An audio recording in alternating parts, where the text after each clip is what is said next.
Now, preview time. So let's take a look at what's coming your way.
What's going on, everybody? Welcome to another brand new installment of Renegades Reviews, exclusively here as always on the Casa D18 Studios channel.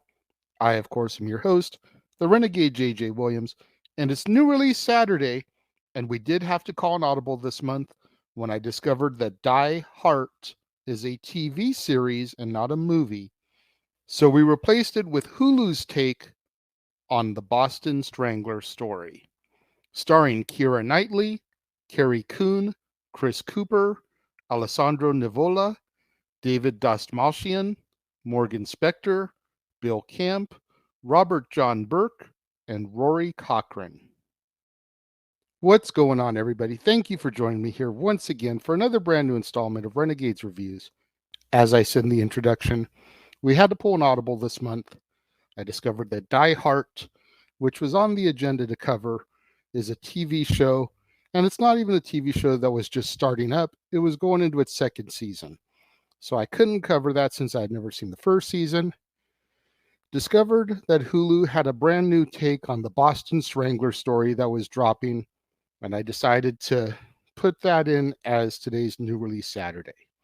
And our movie opens in 1962 as record American reporter Loretta McLaughlin investigates 3 cases of older women who were raped and murdered by strangulation in the Boston, Massachusetts area. Loretta is able to confirm that all of the victims had stockings tied around their necks in a bow, likely connecting the crimes to a serial killer. The story angers Boston law enforcement officers, and Loretta's boss tries to kill the story in order to protect the newspaper. However, when a 4th victim is found, Loretta and fellow reporter Jean Cole continue the investigation. The 2 women endure rampant sexism in their workplace, as well as in society in general. Loretta's marriage becomes strained due to her long hours, and her family is increasingly harassed. While composing her articles, Loretta coins the name the Boston Strangler. In 1963, a 7th woman named Sophie Clark is murdered, and a neighbor encountered the man who could be the killer, and she provides a very vague description. However, Sophie is much younger than the previous victims, which kind of breaks the pattern of the Strangler. Loretta and Jean then discover that the Boston Police Department is completely botching the investigation and not sharing information with other cities. This means that similar murders, like the one committed in New York City by a man named Patrick Dempsey, have been overlooked.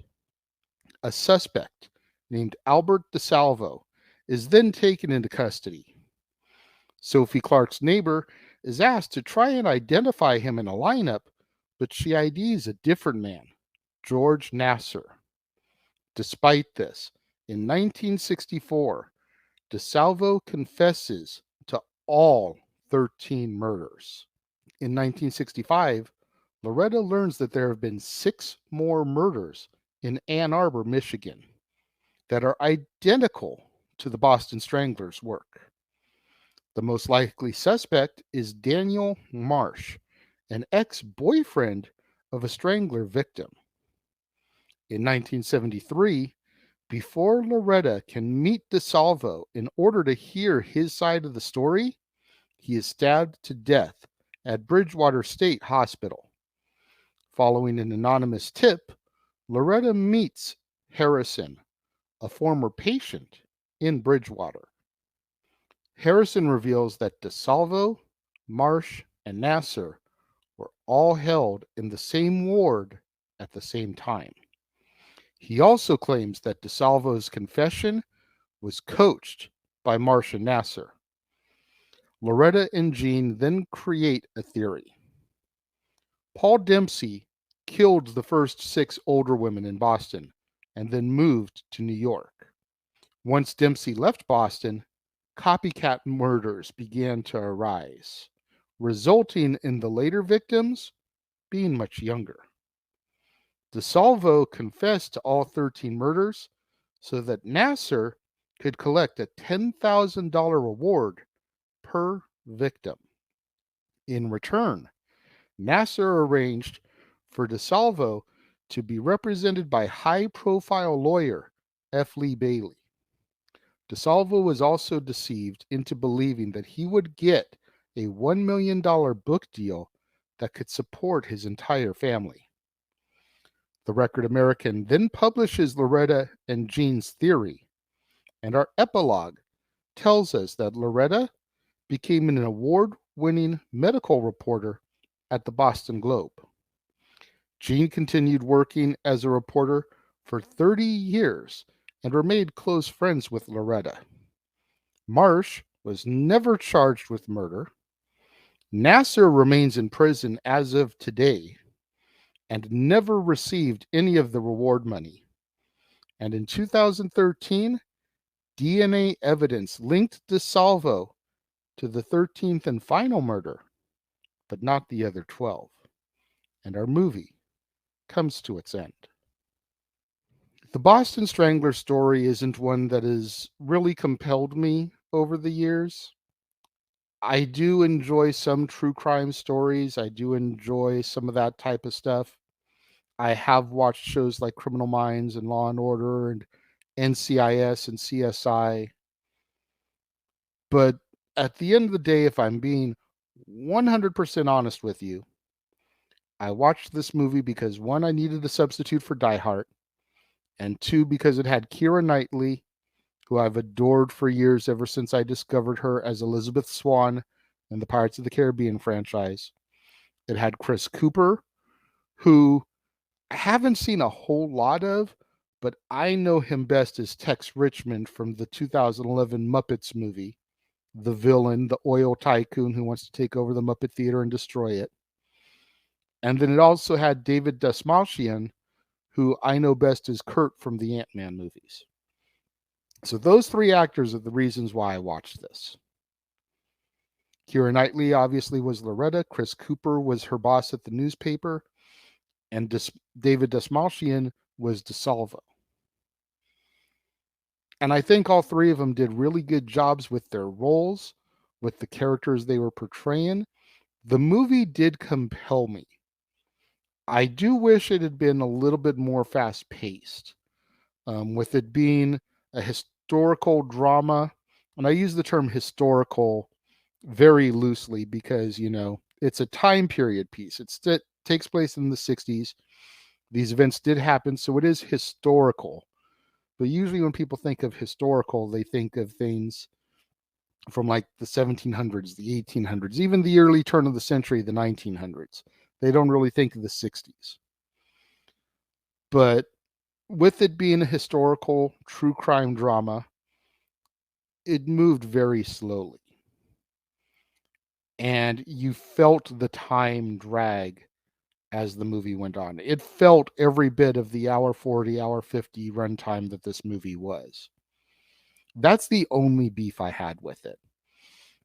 There's a few things that they probably could have chopped out of this, taken it down to an hour and a half, that maybe would have made the movie flow a little bit better and just not drag so much. But aside from that, all in all, I thought it was a really good movie. It was a great depiction of the time. It was a great depiction of the sexism that women dealt with in the workforce and still deal with to this day, if we're being 100% honest with ourselves. Again, I thought Keira Knightley did a great job.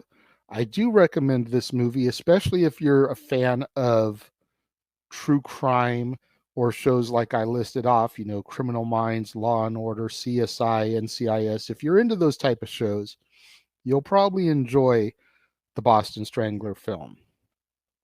When it comes to my rating of it, because of the drag, I am going to give it 3 out of 5 stars. But I still do recommend it again if you're a fan of those type of shows and movies. Those of you that have seen Hulu's take on the Boston Strangler story, what did you think? Let me know. If you're watching the premiere, leave your thoughts and comments over here. If you're watching on demand later in the day, leave your thoughts and comments down here.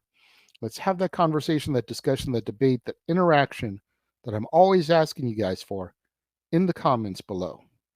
And make sure you guys tune in later on this evening, right here to the Casa D18 Studios channel, the Jeff Meacham Network, and across the Jeff Meacham Network multiverse of media as we open our doors to the Saturday night shenanigans that are Open Mic Night. Tonight, a very special episode. It'll be open mic and karaoke night. That's right. For a $5 super chat, you will get to spin both of our wheels. One has our names and one has categories: Raw, SmackDown, AEW, Hall of Famer, etc. You'll get to spin both wheels, and whoever comes up on the wheel will be able to choose their song from whatever category comes up on the second wheel.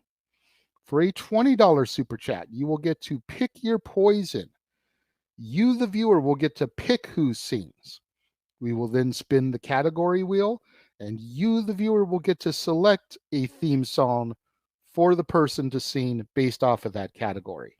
And for a $50 super chat, the simple man with the spectacular voice, Noah Foster, will enter his own personal hell, and he will have to do the Too Cool dance with Rikishi, Michtu, and possibly Grandmaster Statty joining him. And then tomorrow, right back here on the Casa D18 Studios channel, it'll be time to once again step into the war zone.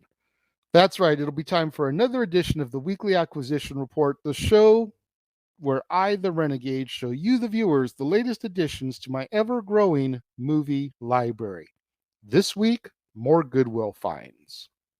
You're not going to want to miss out on any of that coverage right here on the Casa D18 Studios channel, on the Jeff Meacham Network, across the Jeff Meacham Network, multiverse of medium, open mic and karaoke night tonight, Warzone tomorrow, and then one more week of movies that star WWE Hall of Famers as we continue our road to WrestleMania next Saturday. You don't want to miss out on any of it. So make sure you smash that like button. Make sure you're subscribed. Make sure that notification bell is turned on so you don't miss out anytime a video drops right here on the Casa D18 Studios channel or anytime we go live, as is the case with Statboy Sports Bar, Open Mic Night, pay-per-view PLE coverage, etc. Share these videos with your family, friends, loved ones, coworkers, movie fanatics, cinephiles in your life, fans of Keira Knightley, fans of Chris Cooper, fans of David Dastmalchian, fans of true crime stories, fans of the Boston Strangler story. Anybody you can think of that would enjoy this content, this video, share it with them. It's the only way we can sustain my visibility in YouTube's algorithms and continue to make money on the hard work and dedication I've put into this program and this channel for the last 2+ years. Thank you to everyone out there that helped me get to my monetization goals this past week. The Casa D18 Studios is now finally, once again, a monetized channel. So thank you so much. It means so much more to me than you'll ever know. And I will see you guys next time.